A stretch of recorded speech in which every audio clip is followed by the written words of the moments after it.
Welcome to Caliente Topics. My name is Veronica Russell from MMTAXMAN.com, and this is your daily tax webcast. I have Patrick Russell as well from MMTAXMAN.com.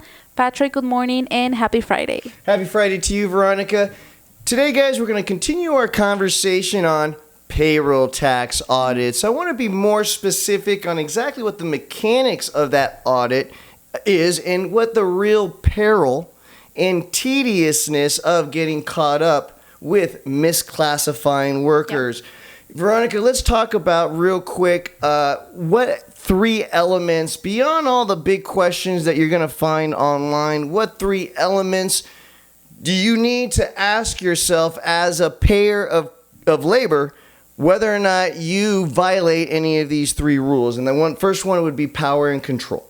Right? If you exert power and control over a laborer, or are they working on their own accord? Liability. Who's got the insurance? Who's got the license? Does that individual have their own insurance or license, or are you somehow, some way, wink, wink, covering them under an umbrella policy as the employer? And the third is the pay frequency. How is this individual being paid? Does it look like the frequency a weekly thing based on some type of measure, including, God forbid, hours? Is that happening? And if so, if you're 3 for 3, that misclassification of that labor could lead you to a payroll tax audit that we're talking about now. Yeah. Now, softball question to you. How often does an employer have to file payroll tax payments, both for the federal and the state resident agency? Definitely.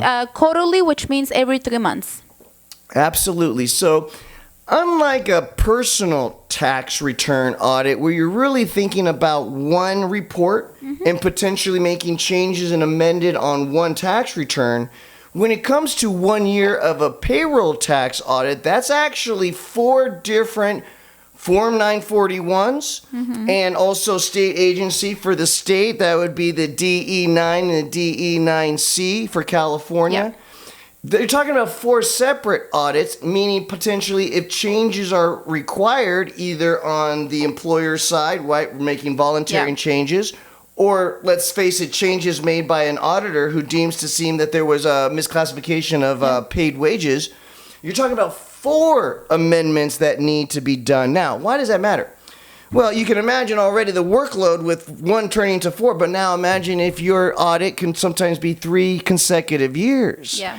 3 times 4 reports, that's 12 reports that on any change or on any dispute, you would have to make those cases on each one of those quarterly reports. Does that make sense? On the federal and state level.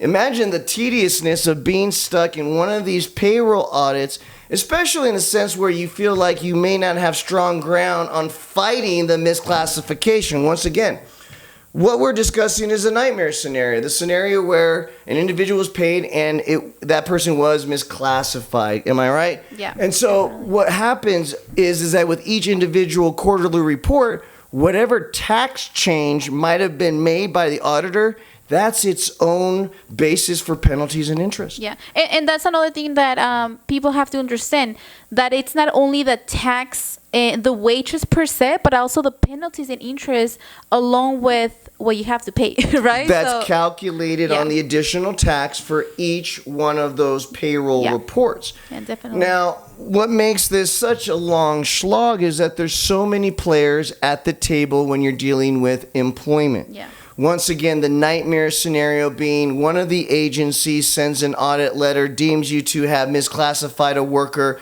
Now more than ever, 2021, with data being sent very quickly in between state, local, and federal agencies, now the referrals are going to different agencies. And now if the system works as intended, you're supposed to be receiving 1 letter at a time from each one of these agencies, to include, if it's the IRS that started it all, you got your state agency, your state unemployment agency, you got your Department of Workers' Comp, you got your Department of Labor, depending on what type of field of employment you're in. You got OSHA that's going to be riding up in your ass. Yeah. And so it is an unfortunate situation that we have seen from beginning to end. And so the cure is good consultation at the beginning. Preventive measures is one of the things that we advocate very loudly and very sternly at the end of the year is taking a look at labor and making sure that our clients understand where they fall on the non-employee compensation contractor side versus this guy's really an employee. Final notes? Comment, Patrick. So